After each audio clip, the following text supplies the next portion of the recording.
Okay, so Gennady Golovkin introduced his new trainer.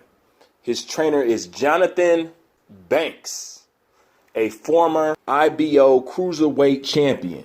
Banks hails from Detroit, Michigan. He was trained under the tutelage of none other than the great legendary trainer Emanuel Stewart. Jonathan Banks also stood in for Emanuel Stewart once he passed with training Vladimir Klitschko. He's also training Dylan White, and he also has a few female champions that I'm not too sure of, but especially him being from Detroit, I got to shed some light on it. And especially him being from the Crunk Gym and trained under Emanuel Stewart, I think this was a excellent move on Gennady Golovkin's end. This was an excellent move.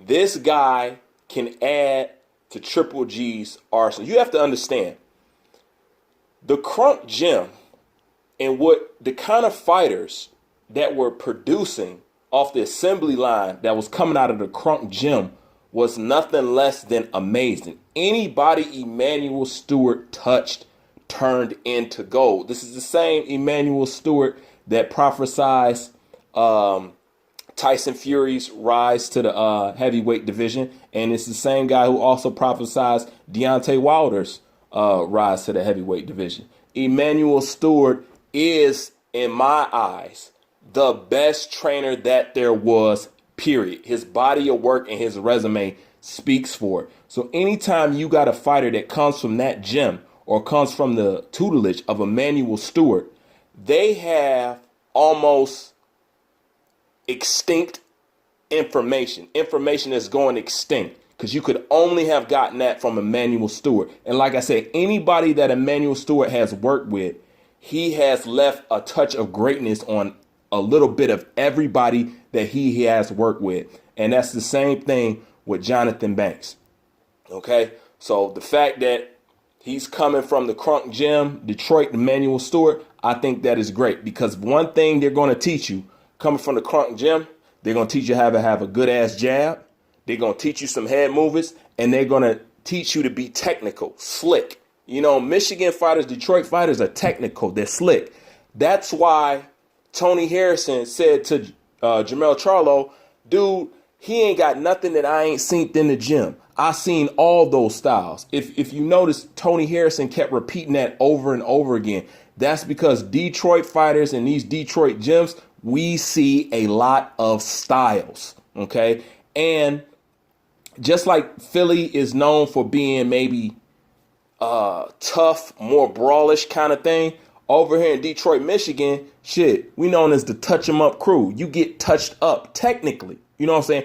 It truly is the home of the sweet science. That's one thing that Emanuel Stewart embraced to the fullest. And one thing Emanuel Stewart will teach you, if he don't teach you anything else, you are going to have a jab.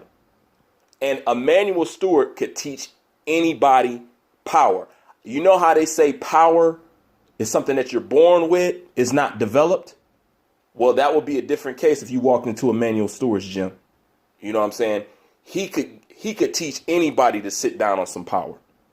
You know what I'm saying? So as far as that move, it was a great fucking move for Gennady Golovkin. Jonathan Banks has already been working with Golovkin now for going on 2 weeks. And Jonathan Banks said that he can give him some new wrinkles in his game that he thinks is going to elevate him. And I can't say it enough. Great look. You couldn't have picked a better person. He comes from the right kind of tutelage, and he will give Triple G the exact ingredients he needs to really elevate his game. Because even though I crack on Triple G for fighting bums and all this other shit, he's not a bad fighter. He's not a bad fighter at all. Triple G has a good foundation to be a way better fighter than what we've seen him. It's the same thing with Deontay Wilder. Deontay Wilder has the foundation to be a badass fucking boxer. But mentally, physically, discipline-wise, that's a different story. So that's the same thing with Triple G. Triple G could be, if you think Triple G was a monster now, If Triple G got the proper training, Triple G would be a absolute destroyer. A absolute destroyer. Now, you remember what I told you guys in the video, Abel Dirty Sanchez, I lost my wallet.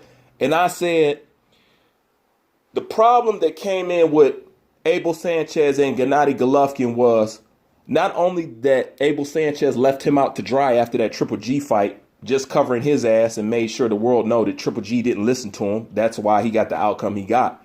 But just like I said in that video, I told you guys, Triple G discovered in that fight that Abel Sanchez was not teaching him shit. Okay? Abel Sanchez was not teaching him shit. And Gennady Golovkin realized that. You know what I'm saying? And I said that in the last video.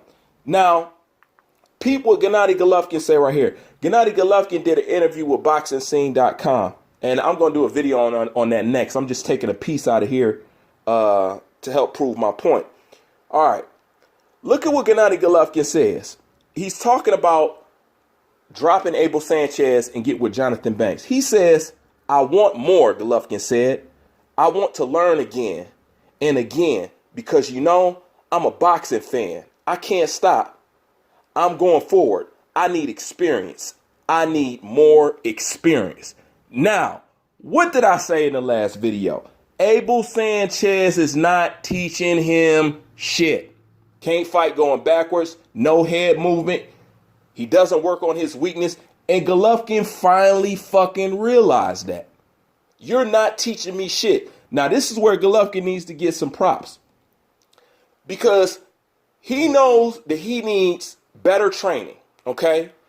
Yet he was still going to employ Abel Sanchez. He just wasn't going to pay him all that money because he doesn't see the worth in paying this guy what he's been paying him. And he's not improving as a fighter.